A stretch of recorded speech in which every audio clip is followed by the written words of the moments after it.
Welcome to Minerva. Today we're going to be discussing King Arthur. We hope to give you enough information that you can go away and then do your own study. First of all, it's important I introduce my co-host, Duncan. Hello. So, let's get into it. King Arthur, this is one of the biggest mysteries, and as a show that discusses mysteries constantly, this is one that we've been looking forward to doing for a while. So the topic is so big and it's known for so many different things. It's known for places, different types of relics.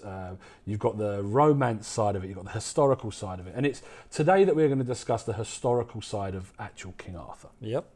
Now, this tale has been told many different ways over many different times by many different people, and we see it in popular culture all the way through the ages. It really is one of those mysteries that has gone. So that enables us to go down plenty of different types of rabbit holes at different times, which is fun. But let's start with that very basic story.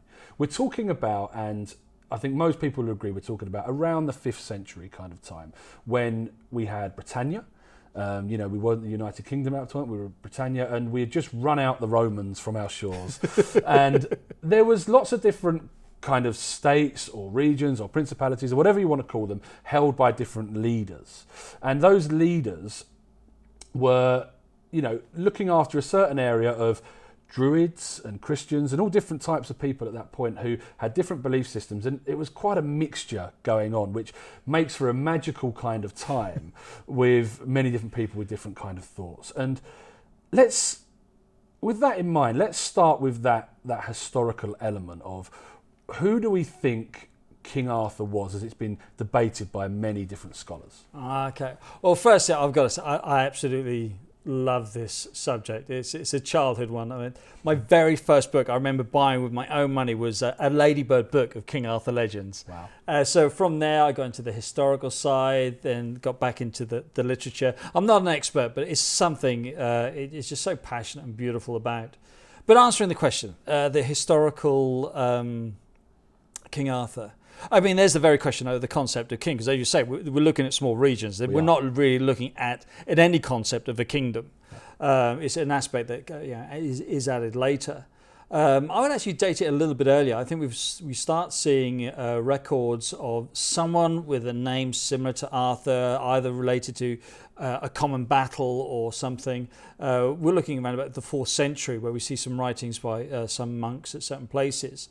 But the first real story we have him is a few centuries later with Geoffrey Monmouth, who actually starts writing about the kings of England. This is where we get seeing Arthur as a king. Yes. And he starts we really start getting the story where he starts Merlin, we've got Guinevere, we've got Lancelot, we've got the whole structure there really ready for us. Yeah. The thing is, though, it's pretty much his work is taken as fanciful, that doesn't exist. Yeah.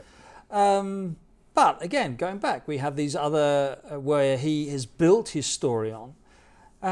So how do I feel? Do I believe there's a real Arthur? In the sense as we know it, no.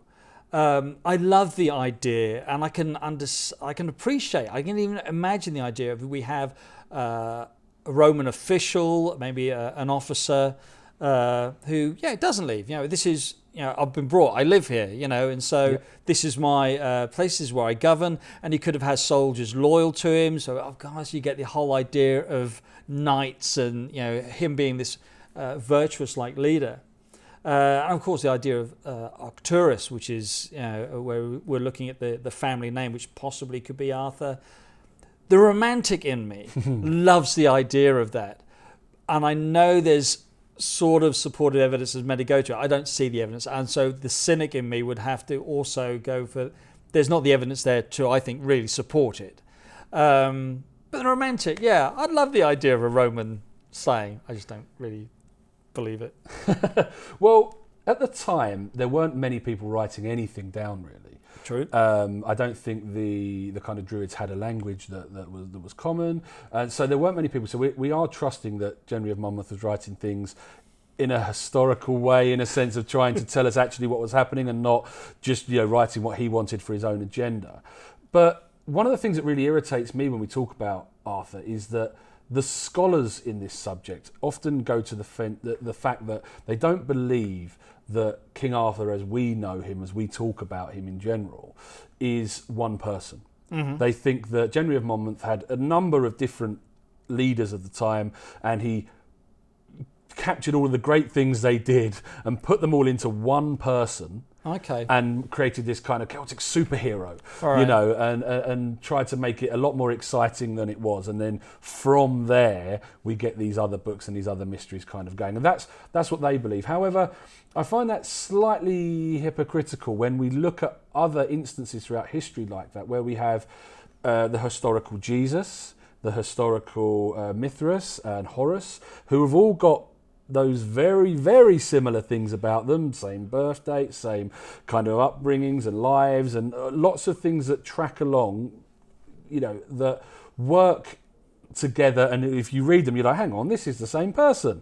Okay. But they're not so happy to talk about them as fictional characters. They're happy to talk about them as historical figures who just happen to have the same dates and times and everything like that. And again, we look at things, we talk about these mysteries all the time with Francis Bacon as another great example of that. Yeah, okay. Where if we attributed all the things that everybody spoke about to him that are supposed to be true, that he was this secret society bringing occultist who was also a politician and wrote the works of Shakespeare and did everything else that he was supposed to have done, he wouldn't have had the time in the day to do it. So we have to look at these people from a historical point of view, Right, okay. I think, and also try, take that lens off a little bit. But I feel that the scholars are being a little bit unfair with the way that they treat Arthur. I might challenge you on the historical Horus about, it's that'd be a topic in itself. I'm like a half man, half bird guy walking around, but that's another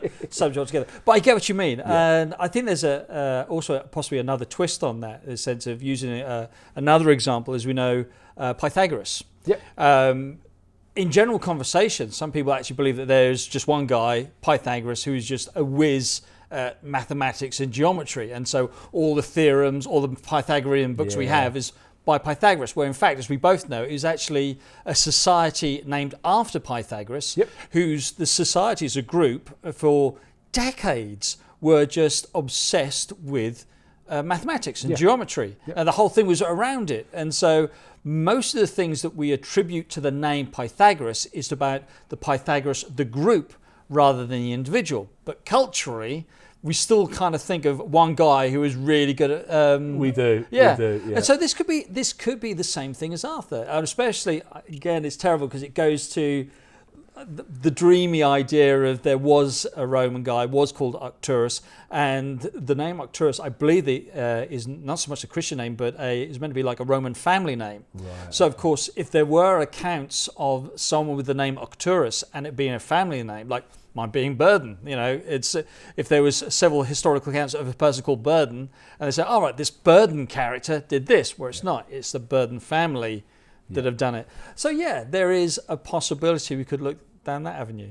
Well, we could, and Monmouth writes the history, supposedly, but he writes that type of thing. But then, where else do we see this story starting to go? Oh, well, then obviously, I mean, anybody who's looked at the Arthurian legends for whatever reason, looking beyond Hollywood's cinematic portrayals, you'd be looking at Chretien de Troyes.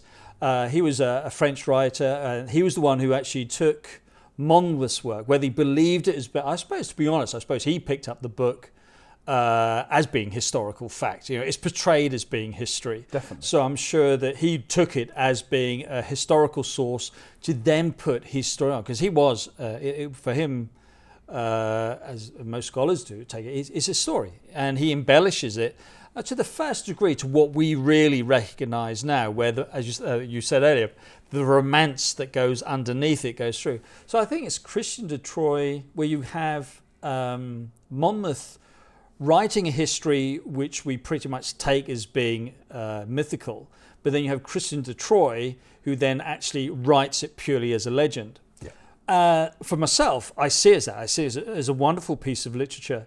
But then, as you say, we're talking about this as being a mystery. This is where it then again explodes into what I would term as like conspiracy theories, because of course we have people thinking, oh no, it's not just a legend, there's hidden tracks to buried treasure, there's a secret bloodline story that went to our delightful Knights Templars and all that sort of thing. Oh, it was written in France, and so the legends and the conspiracy things just explode, I think, after Chretien de Troyes. They do, and I think his book was called Parsifal, which obviously changes things slightly. Yep. But we have in Parsifal, to me, having read that, it's a story that is to set out a pathway.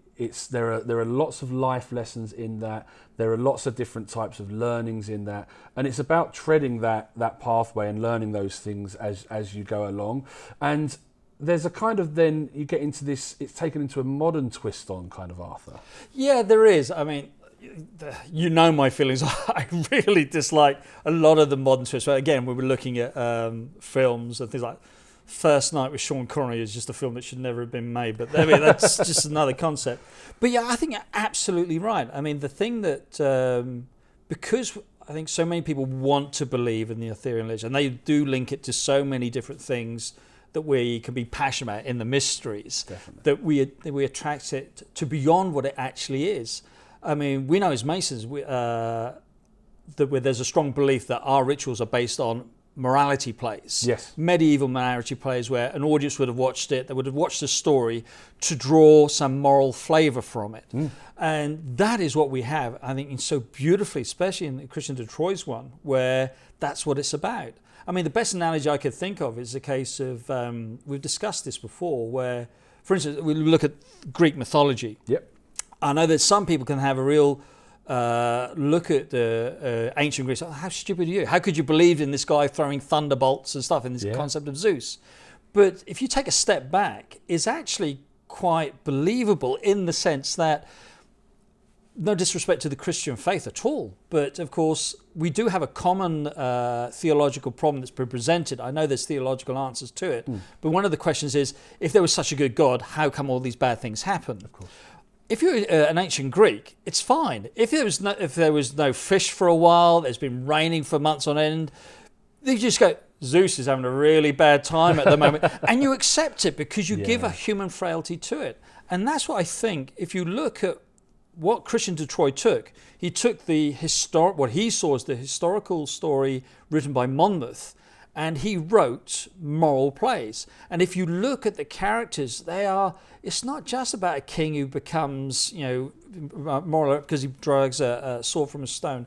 He is a guy who, King Arthur, he points out what a man would be if he lived by duty alone. I mean, he was meant to be in love with Guinevere, but because of things that happened, he was so devoted to what he thought was right as law, he lost his wife. He lost that.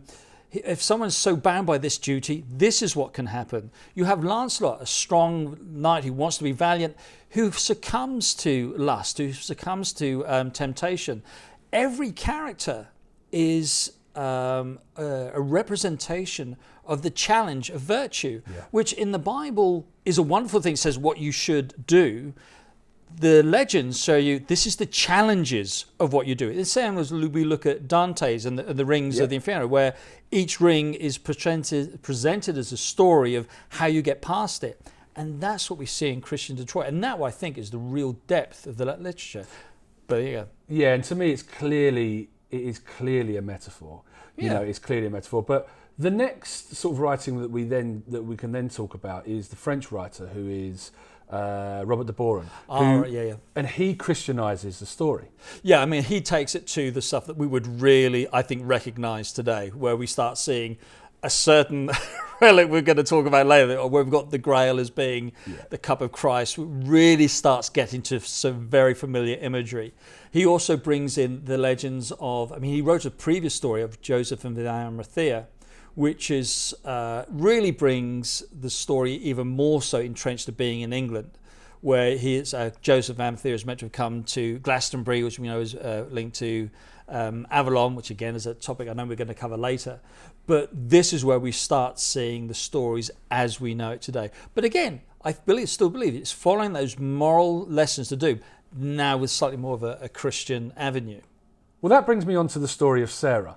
Because when we talk about Joseph of Arimathea and him coming across, I have always really struggled when we're talking about the times that we are, of people travelling.